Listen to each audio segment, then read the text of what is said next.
Hello students, हम कर रहे थे cardinal utility analysis. Cardinal utility analysis में हमने कार्डिनल यूटिलिटी का मीनिंग किया, इसके कॉन्सेप्ट्स किए। देन हमने टू लॉ किए, law of diminishing marginal utility and law of equal marginal utility.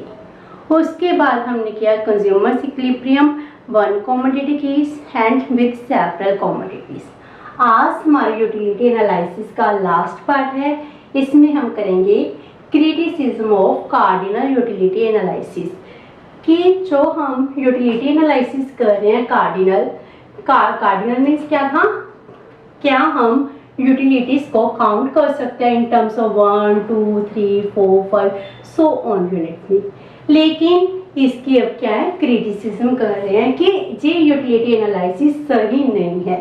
वो किस बेस पर हम कह रहे हैं? फर्स्ट ऑफ ऑल सब्जेक्टिव का मीन क्या है? कार्डिनल यूटिलिटी एनालिसिस हर पर्सन की डिफरेंट होती है। जैसे मैंने आपको पहले कहा सैंडविच खाया हमने, मुझे सैंडविच अच्छा लगता होगा तो मुझसे इससे ज़्यादा यूटिल्स मिलेंगे। अगर आप प्रेफर नहीं करोगे तो आपको कम यूटिल्स मिलेंगे।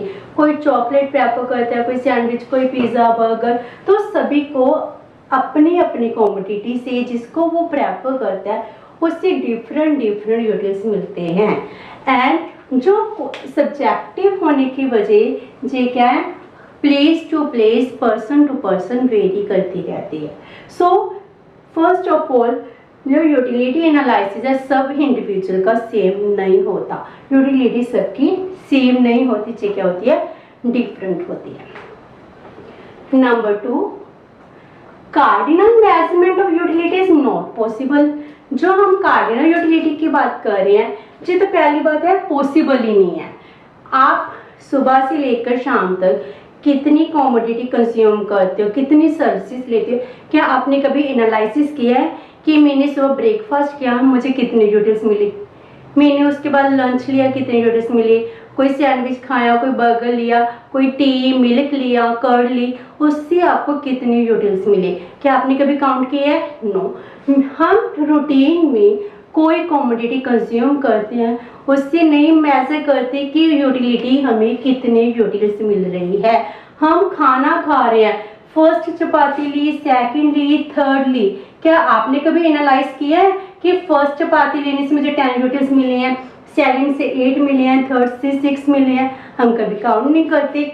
सो इसको हम क्रिटिसाइज ये भी कर सकते हैं क्या cardinal measurement of utility is not possible. Third is every commodity is not an independent commodity. Independent commodity का मीनिंग क्या है?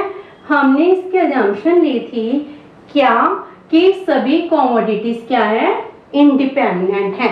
एक कमोडिटी का दूसरी कमोडिटी की कंजम्पशन से कोई रिलेशन नहीं है। लेकिन ऐसे कैसे हो सकता है? जैसे ब्रेड से हमें अलग यूटिल्स मिल रही हैं एंड बटर से अलग मिल रही है, क्या हम ब्रेड एंड बटर साथ में नहीं खाते? ब्रेड और बटर हम साथ में खा रहे हैं, तो इनकी यूटिलिटी क्या होगी, एक दूसरे के ऊपर डिफरेंट होगी।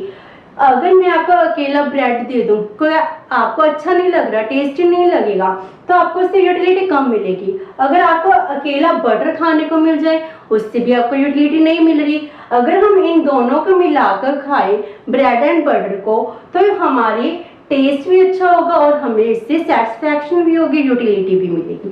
तो हम ये नहीं कह सकते कि bread and butter are independent commodities, ये क्या है, एक दूसरे के ऊपर डिपेंड कर रही है। सो इस बात पर हम क्रिटिसाइज करते हैं every commodity is not an independent commodities. Commodities एक दूसरे के ऊपर डिपेंड भी करते हैं। Fourth one is not estimated in all conditions. क्या हम यूटिलिटी एनालिसिस को हर सिचुएशन में एनालाइज करते हैं? आप डेली रूटीन में कितनी बार एनालाइज किया होगा कि मैंने जे कमोडिटी कंज्यूम की है तो मुझे इतने यूटिल्स मिले होंगे। अगर हम रूटीन मान लो, चलो यूटिलिटी एनालिसिस की वजह से हम मान लेते हैं कि हमें एस्टिमेट कर सकते हैं, लेकिन क्या हम एवरी सिचुएशन में कर सकते हैं एस्टिमेटेड, डेली में कर लिया। लेकिन कभी सिचुएशन डिफरेंट होती है, हमें कहीं जाना है, चाहे कोई मैरिजेस है, कोई फंक्शन है, कोई और प्रॉब्लम हो जाती है, क्या हम हर कॉमोडिटी से मेजर करते हैं कि हमें कितनी यूटिलिटी मिल रही है? वो इकोनॉमी में वॉर की सिचुएशन हो गई, कोई इन्फ्लेशन डिफ्लेशन हो रहा है, तो उस सिचुएशन में हम क्या मेजर कर रहे हैं कि हमें कितने यूटिलिटीज मिल रही हैं, मनी से कितने मिल रहे हैं? नहीं। तो मार्जिनल कार्डिनल यूटिलिटी को हम एस्टिमेट ही नहीं कर सकते in every situation, in every condition. Next one is marginal utility of money does not remain constant. हमने क्या अस्यूम किया था कि marginal utility of money remains constant. अगर हमें कमोडिटी से कंजम्पशन कर रहे हैं, कमोडिटीज की कंजम्पशन करने से उसकी यूटिलिटी कम होगी, क्या मनी की कांस्टेंट रहेगी? हो सकता है इसकी इंक्रीज कर रही हो या डिक्रीज भी कर रही हो। अगर हम देखें मार्जिनल यूटिलिटी ऑफ मनी, अगर आपके पास पॉकेट मनी मिलती है, मान लो आपको 1000 रुपये अगर आपको आज मिले हैं 1 मंथ के लिए, अगर आपने अब इसमें ₹10 खर्च करने हैं तो आपको कोई ज्यादा फर्क नहीं पड़ेगा। जब आपके पास इसके पास लास्ट वाला 10 रुपये बचेगा, जब आप वो 10 रुपये खर्च कर रहे होंगे तो आपको उस मनी से बहुत ज्यादा यूटिलिटी मिल रही होगी। सो marginal utility of money doesn't remain constant in each and every situation। जब एक पर्सन के पास, एक कंज्यूमर के पास ज़्यादा मनी होती है तो उसको मनी से कम यूटिलिटी मिलती है, लेकिन जैसे जैसे उसकी इनकम कम होती जाती है तो उसको उस मनी से ज़्यादा यूटिलिटी मिलती है। So we can't say that marginal utility of money remains constant in each and every situation। Next is too many assumptions। हम क्या मानकर चल रहे हैं कि marginal utility है, कार्डिनल मेजरमेंट में इसके assumptions कितनी ज्यादा ली गई हैं। कोई भी थ्योरी है, कोई भी लॉ है, इक्विलिब्रियम की बात कर रहे हैं, एक लॉ assumption पर बेस्ड होता है। कोई लोग कितना अच्छा है, हम इस चीज को कैसे एनालाइसिस करते हैं? With the help of assumption. जिस लॉ में कम अजम्पशंस होंगी वो लॉ सबसे ज्यादा बेस्ट होगा। लेकिन इस यूटिलिटी एनालिसिस में हमने तो अजम्पशंस ही बहुत ले ली है। हमने ये भी अज्यूम कर लिया कि प्रोडक्ट के prices remain constant, related product के प्राइस कांस्टेंट, कंज्यूमर की इनकम कांस्टेंट, उसके टेस्ट फैशन कांस्टेंट, उसके प्रेफरेंसेस कांस्टेंट। लेकिन ये तो होता ही नहीं है। जब हम छोटे थे हमें चॉकलेट टॉफी बहुत अच्छे लगते थे, लेकिन अब जैसे ही हम ग्रो अप होते हैं तो क्या हमें उतने ही प्रेफर होते हैं? क्या हमारे टेस्ट चेंज नहीं होते? हमारे रूटीन की क्लोथ्स हैं वो भी डेली चेंज हो रहे हैं, उसके प्रेफरेंसेस चेंज हो रही हैं। जिस चीज़ का फैशन आएगा हम वही क्लोथ्स पहनना प्रेफर करने लग गए। इट मीन्स हमारे जो टेस्ट है, कॉमोडिटी जो कंज्यूम करते हैं, पहनते हैं, जो सर्विसेज लेते हैं, वो सभी क्या होती हैं? चेंज होती है। मोबाइल फ़ोन ले लो, अगर आपके मोबाइल में इंटरनेट ना हो तो क्या वो आपको यूटिलिटी देगा? नहीं देगा, वो भी चेंज हो गया। जब हमारे पास मोबाइल नहीं था हमें एक मोबाइल भी वो यूटिलिटी दे रहा था, लेकिन वैसे जैसे जैसे हमारे पास कॉमोडिटीज आने लगती उससे मिलने वाली यूटिलिटी चेंज हो गई। इट मीन्स क्या? टेस्ट प्रेफरेंसेस तो हमेशा ही चेंज होते रहते हैं।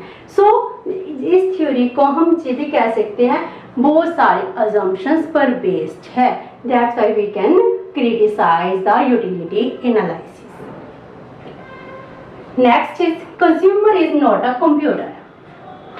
क्या हम कंप्यूटर हैं? जब भी कोई कमोडिटी कंज्यूम करेंगे हम देखेंगे कि मुझे कमोडिटी से कितनी यूटिलिटी मिल रही है। हर टाइम हम मेजर करें कि मैंने कैलकुलेटिंग मशीन की तरह, कंप्यूटर की तरह कैलकुलेट करें कि मैंने इतनी कमोडिटी कंज्यूम कर ली, इससे मुझे फर्स्ट यूनिट से इतनी यूटिलिटी मिली, सेकंड से इतनी मिली, थर्ड से इतने मिले। फिर उसको एनालिसिस करेंगे, फिर मनी की यूटिलिटी देखेंगे, फिर उनको टैली करेंगे, फिर उसके बाद एनालिसिस निकालेंगे मेरा इक्विलिब्रियम कहाँ पर हुआ, कितना हुआ, कैसे होगा, इसको मैक्सिमाइज कैसे करना है।